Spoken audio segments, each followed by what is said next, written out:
He believes that Constitution should protect our freedom and not tell us how to live our lives. Ed Emery.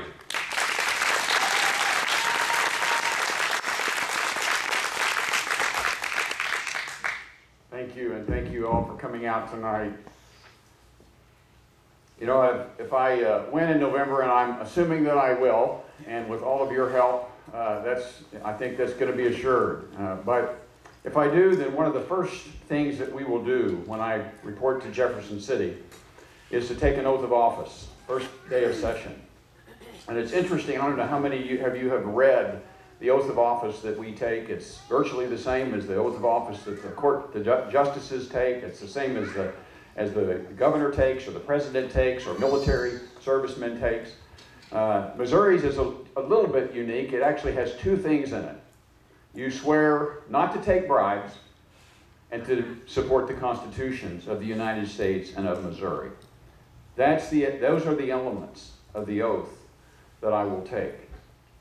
I think that fits in well with the theme of tonight, which is getting us, each one, to envision the importance of this election and what we have to do to get not only ourselves to the polls, but our family to the polls, our neighbors to the polls, everyone to the polls that we can possibly get there, that we know loves this country, believes in the exceptionalism of America, and believes that their vote is important to preserving it.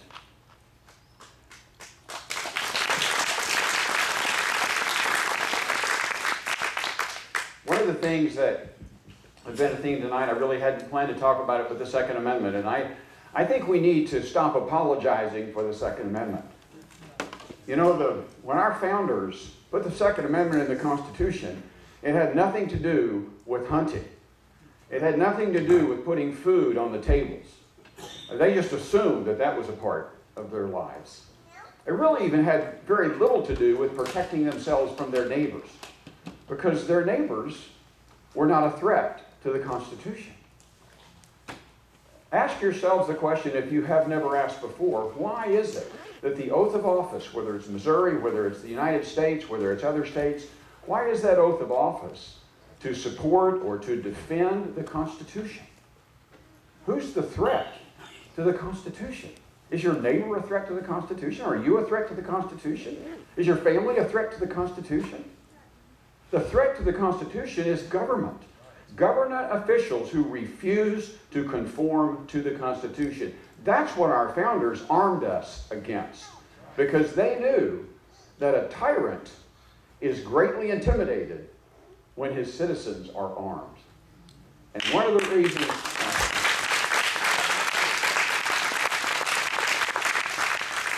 they armed their country with the same weapons that the military had in that day and in that time. We get indoctrinated with so much of the world's thinking about that Second Amendment. Well, why does someone need an assault weapon? Why does someone need something that carries multiple rounds? Because of who it is that threatens the Constitution. That's why. It's not your neighbors. It's not the quail that threaten the Constitution. It's a tyrant that threatens the Constitution. And we have to quit apologizing for the Second Amendment.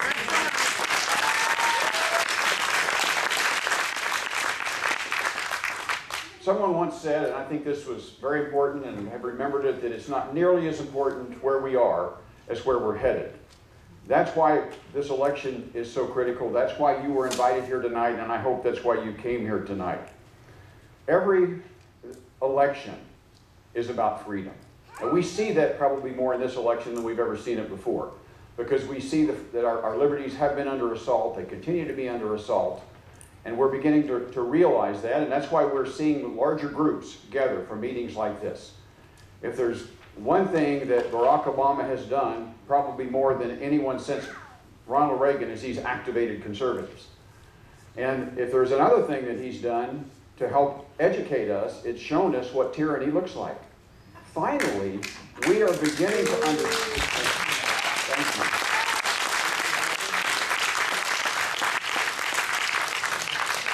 Finally, we are beginning to understand what our founding fathers must have discussed in the small groups that they gathered in when they were trying to figure out what they were going to do about King George and about the assaults that he was making against their liberties, and what they were willing to pay. And they wrote down what they were willing to pay in that Declaration of Independence. It wasn't a declaration of war. They didn't declare war against the greatest war power in the history of mankind. They didn't want war. They wanted their liberty. We don't want war. We want our liberty.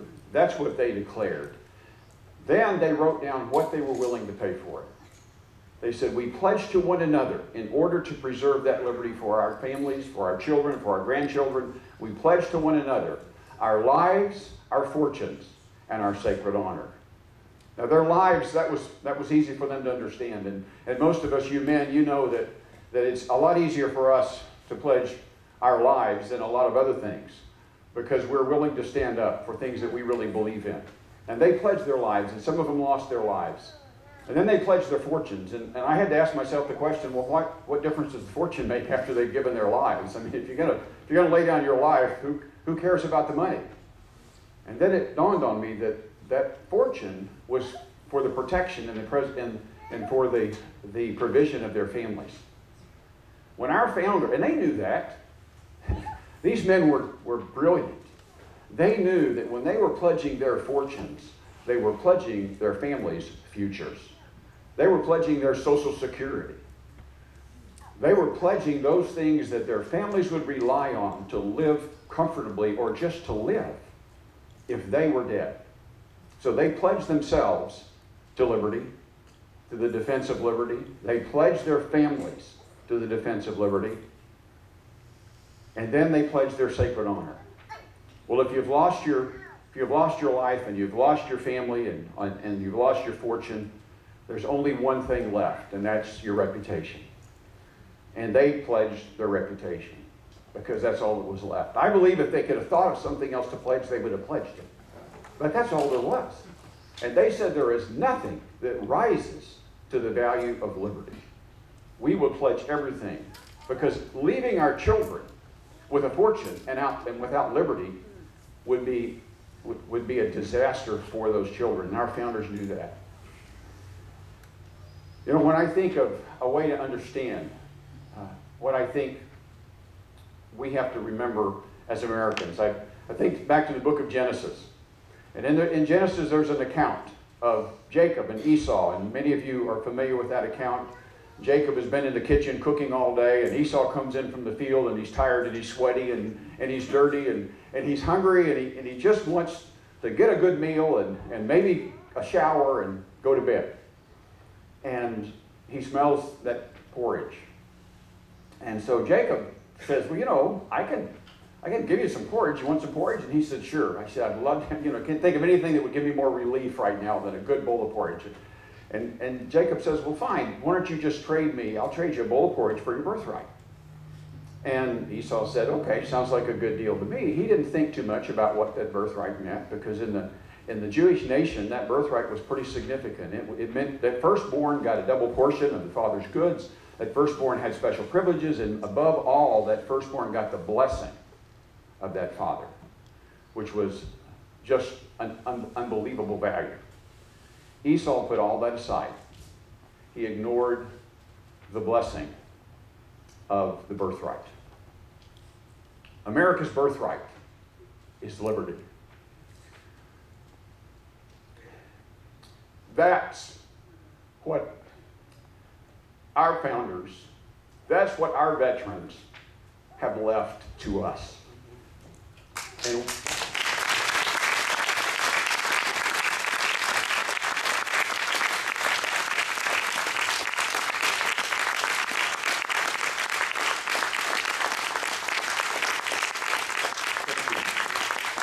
we have to decide, and this is an election that's about that decision. We have to decide what we're willing to give up for a bowl of porridge, because that's what our government continues to offer us, and all we have to do is trade in our birthright. Every election is about liberty. This one more than any that we've probably seen, certainly more than any one in my lifetime. But every election is about freedom. Because if it's not about freedom, If this election for you is not about freedom, then all you're doing is negotiating the terms of its surrender. That's all we're doing if we don't make every election about freedom. That means that we have to elect people to office who will commit to the constitutional limits on government and who will commit to opposing those who will not commit to those constitutional limits. And we have to do that not just in this election, but in the next election, and the next election, and the next election. And not to re-elect people just because they do some good things, and because they're good friends, and because they're really pretty good people. But we have to ask ourselves the question, are they fulfilling their oath? Are they defending the Constitution above all else? Because if they're not, then all we're doing is negotiating the terms of surrendering our liberties. We must not do that anymore. I think we've done it long enough. We live today in a world without absolutes. And it's our fault.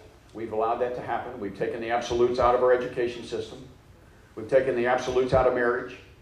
We've taken the absolutes out of many pulpits. In a world without absolutes, there's only one thing left, and that's opinions. And in a world of opinions, the tyrant always wins. We have to put absolutes back in our conversations, back in the public square, back in our education institutions, back in our families. Thank you for allowing me to come and speak tonight. Thank you for your involvement in our mission. God bless you all. Excellent job. Ed Emery. Wow, 3 standing ovations.